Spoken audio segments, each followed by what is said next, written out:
Hi everyone, Janie here. Welcome back to my garden.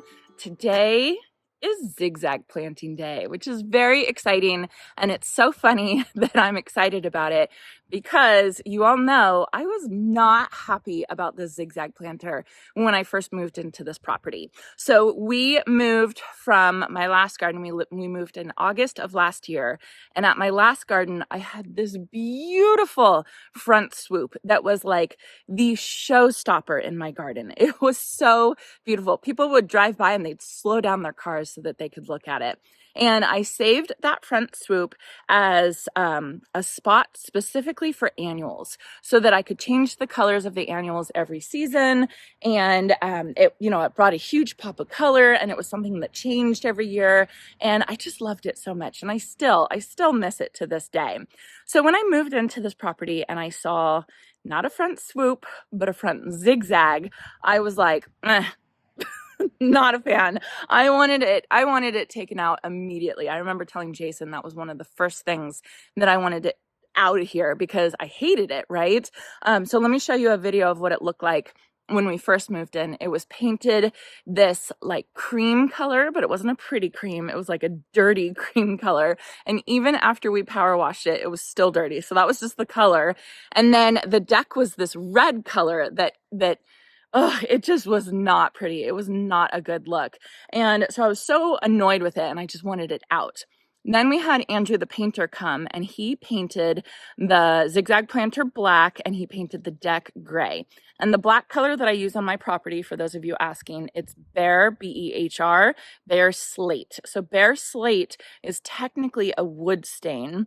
And if you want it to be in a paint, which we painted the zigzag planter in the paint, you have to color match the paint to the wood stain. We made that mistake and we didn't realize it. And at first it was painted this weird gray color, which I guess there's another Behr Slate that is like this weird gray color, but it's basically the slate stain color match to a paint. I hope that makes sense. So once Andrew painted it, I was kind of like, that's not that bad. I guess I could deal with it for a little while. I guess I'll keep it maybe for a couple months, right? And so my friend Robbie from Visit Our Garden, he came and he helped me plant up all the fall planting that I had in here. So we put rudbeckia, and we put some verbena, and we put some purple fountain grass.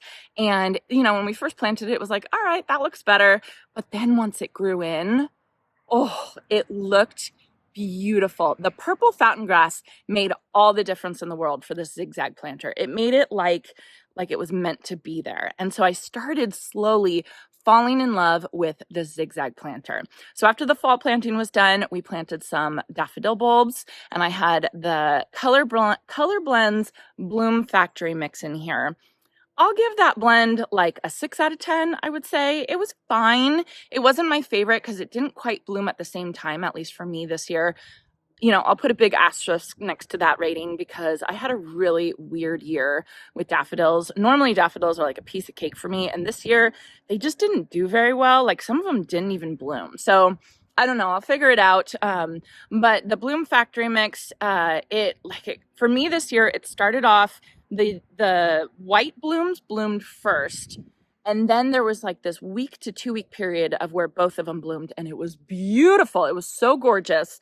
And then the white blooms were done blooming, and then it was just the yellow blooms. So wasn't totally a fan. I'm not going to throw these blooms away, these bulbs away, because daffodils naturalize for us here in Zone 9B. I'm going to transplant them to another area, let them soak in the sun, and then hope that they come back next year. Today, I will be planting up the zigzag planter with this season's annuals. I'm basically taking my zigzag planter and treating it like my old swoop, and I'm going to save it for annuals. So I'm sure all of you have heard me talk about it because I've talked about it to death.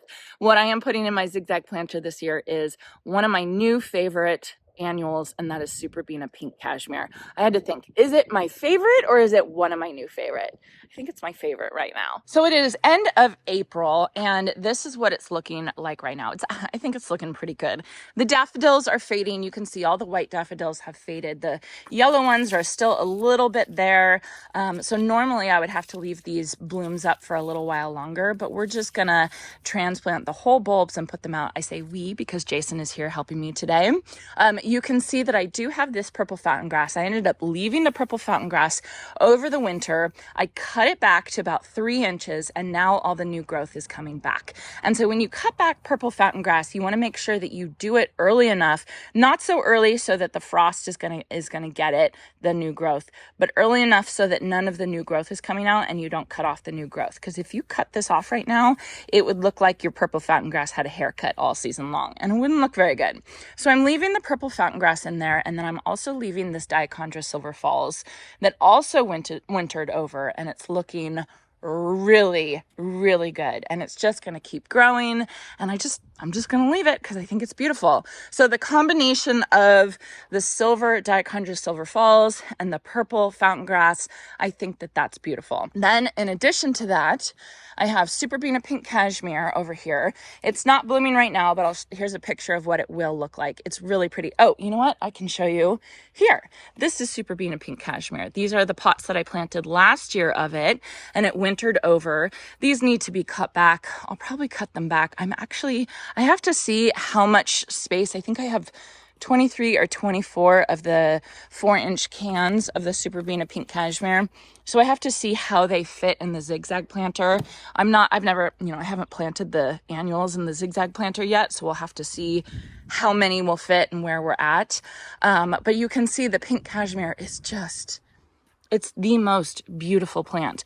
All the new blooms, the new flowers, are this color, like a bubblegum pink, and then they fade to this color, and then eventually they fade to like a blush color, and it's just so pretty. Oh my goodness, I love it. Then on a whim, as you know, in the middle of winter when I'm planning my annuals for the season, I decided to throw in a pop of blue, because why not? So this is Artist Blue Floss Flower, or Artist Blue Ageratum. And these aren't going to get that big. These get 12 inches wide. So I don't know, they're pretty big. I'm going to dot these around the Super Beana Pink Cashmere so that I can have pops of blue mixed with the pops of pink, mixed with the purple of the purple fountain grass, mixed with the silver of the Dichondra Silver Falls. So I just think it's going to be a really interesting combination. I'm super excited to see how it looks when it grows in. We're starting to get really warm. This upcoming week is going to be in the 80s. So it should start growing pretty darn quickly. So what Jason and I have to do today is we have to carefully take out all of these daffodils. We're going to transplant them to in front of the fence. So like I said, and I feel really bad saying this because it's a pretty blend. It's just not my favorite blend. So I'm going to put it in the front of the fence. Because I'm going to save room for other daffodils inside the garden. But I don't want to get rid of them. So they're going to go along the street, which I think will be really pretty. Daffodils just grow on the side of the freeways for us. So all of these guys are going to go up there. And then we have to redo the drip irrigation because what I have, let me see if I could show you. Here you go. You can see right here. So this is what I installed last fall. This is the 1/4 inch emitter tubing. It has these holes where the water comes out every 12 inches. And I just went all the way down the Zig Zag planter with that, thinking that it would be sufficient because that's what I did with the swoop. Well, this Zig Zag planter is bigger than the swoop, you know? And so by the time it got down to this end, which is the water starts here and then it comes this way, this didn't have enough pressure. And so it was not letting out enough water, and I was finding myself having to come out and supplement with my hose over on this side of the Zig Zag planter. So we are going to take out all of the 1/4 inch drip tubing and replace it with this 1/2 inch drip tubing. And so what this is the exact same thing where it's the tubing, and then every 12 inches it has a hole right there where the water comes out. And because this is a bigger diameter, that means more water can come, and this can go a longer distance without losing pressure. So I should have done this in the first place last fall, but I just didn't know. I didn't know how this Zig Zag planter was going to go. I didn't know how much pressure I had with my well. We're on a well here. So, you know, it's all a learning process. So I'm going to get Jason. We are going to start taking out the daffodils and moving them over to the front of the fence over there.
the daffodils are taking longer than expected, which I kind of had a feeling it might, because this ground is like the ground I had in my garden last fall, which is really, really hard and really tough to dig through. So we've made it about halfway. I feel like we've done a pretty good job. But what we're gonna do now is we're gonna take a break. We're gonna move on to the zigzag planter, and we're gonna pre-soak this area just to make it easier for us. So here's what we've got thus far. I'm actually pretty proud of us because it's harder than it looks. So basically, we just transplanted these daffodils into this kind of meandering path. It goes down, it goes up, it gets thinner, it gets thicker, just to kind of make it look, you know, somewhat natural. It's so funny. There's this hummingbird moth right here. I don't know if you can see it. I don't want to get too close. Right there. One, I don't know what he's doing out right now. I thought hummingbird moths came out in the evening, but it's the middle of the day. The other thing about this guy right here is I saw him this morning on the daffodils when they were in the zigzag planter, and he just followed us out here. It's too funny. See him right there? I don't want to get too close. He's busy having a snack. Anyway, so we got to this far, and I was able to pre-soak this area with that hose right there, which made it easier for us to, dig the holes with the auger. But that hose, I could only get to here, and then it started getting really, really hard to dig because the soil got, it's just dry. It just hasn't been watered. Well, since it last rained, I guess I should say. So what we did is we took out this hose end sprinkler from the hose over on this side, and we just flipped it over the fence. I think that we're going to, I'm getting wet. Hold on. I think what we're going to do is we're just going to let that soak the soil for like an hour or so. We'll go work on the zigzag planter, and then after we'll come back. I think the daffodils will be fine. The bulbs, I think they're doing okay. I'll put some water on them so that they can last. But yeah, I think it's looking really good. So they're going to soak up all the sun right now, all this foliage, and then I'll cut back the foliage. Maybe I'll just let it die because honestly, I'm not going to see it out here. And then hopefully next spring we'll get some new daffodils. Okay, so moving on to the zigzag planter, this is what it looks like with all the daffodils gone. I think it looks kind of nice. And the other thing is, this is basically the color scheme, the color story that I'm going with. I have the pink cashmere. If you see these pansies right here, that's going to be the same color basically as the artist blue. I have the purple fountain grass, and then I have the dichondra silver falls. So this combination is what it's going to look like, and I'm liking it. I think it's really, really nice. So what Jason and I are going to do right now is we're going to take out this spaghetti tubing, this thin tubing, and we're going to replace it with, I think, two lines of the 1/2 inch, just to make sure we have enough water pressure to get from there all the way over there. Do you think I should leave these pansies in or take them out? They look good. Might as well leave them in for a while unless they're really in the way. So this bed was done with the no-till too. I just poured like a couple inches of compost on top of the soil. I thought you took it all out and replaced it. No. Remember how low the soil was? I don't, actually. I'm just throwing all the garbage into the street, into the driveway, and then magically somebody will come and pick it up. Who's gonna do that? I don't know. It just happens. It's really amazing. Then you know what we should do? We should run this, find the wet spots, and then that's where we plant. That's a smart idea. Right? Yeah, that's some good thinking. Mm-hmm. Well, this is much easier than doing the daffodils. Than planting the daffodils? Yeah. Yeah. Those daffodils, man. Yeah. Bulbs, I think, are always the hardest thing because it's so much bending over. All right, I'm turning it on. Okay.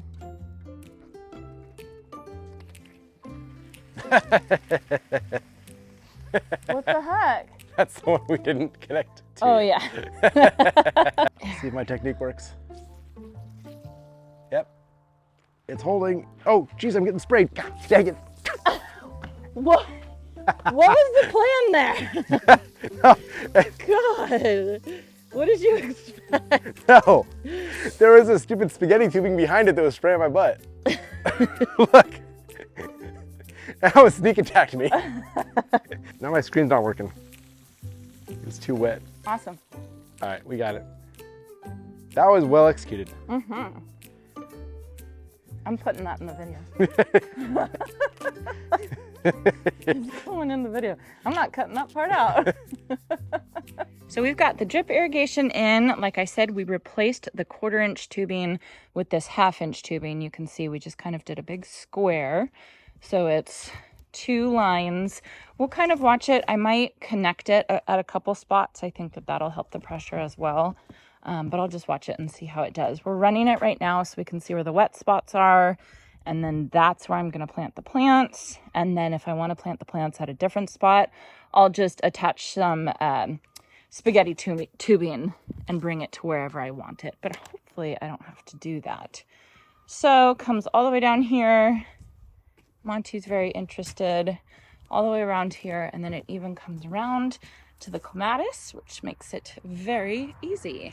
So what I'll do now is I'll go around, place my plants wherever one of the wet spots are, see how it's laid out, and then, kind of adjust as necessary.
So for all of you who feel bad that you get dirty while gardening, don't feel bad. It happens to all of us. It just means you're having a really good gardening day and you got a lot of beautiful stuff done. So Jason and I finished the Zig Zag planter. It looks so good. I am so happy with it. Really, the thing that made the most difference was the mulch. I had not put mulch in the Zig Zag planter before, and it just makes it look so clean. So you can see I just kind of alternated around. I have the Artist Blue Ageratum. You can see it's starting to bloom. And then the pink Cashmere Superbena, which is not quite starting to bloom yet, but we're close. We're very, very close. And I think now that everything is in the ground, and it has drip to it, I think it's gonna start going crazy very quickly. So yeah, so looks really great. I'm gonna be running drip pretty much every day. Not pretty much. I'm going to be running drip every single day to these because they're in this raised bed. It's a cinder block raised bed and it's painted black. So it's going to need a lot of water. I think tomorrow, Jason and I were talking, we're going to tackle these big pots right here. I'm going to cut back all the Superbena pink cashmere. I'm going to see how it looks. If it looks good, I might transplant it over here. We only got to about here. I should have ordered a couple more, but we only got to about here. So maybe I'll put 1 or 2 of the Superbena pink cashmere. I think I planted 5 in each one of these. I want to say 5, but go back and watch my video from last year when I planted up these big white pots, and that'll tell you for sure. I also planted some lantana in them, and I also planted some I think it was lovey-dovey, Superbena, but both of those didn't. The lantana's still there, but the Superbena's totally gone. It's just the pink cashmere absolutely took it over. So that will be probably for tomorrow's video, I want to say. But for now, we can enjoy this nice and clean zigzag planter. At least my face is somewhat clean. I went in to use the restroom about an hour ago and I had this huge spot of dirt and Jason didn't tell me. So it's a good thing I wasn't filming and didn't notice. So anyway, I think that that's going to be it. Jason is out there. He's finishing up the daffodils. And so I'm going to go out and help him and probably get even dirtier. But all in all, a really good day. So I hope you all enjoyed this and I hope you all have a chance to get in your garden today.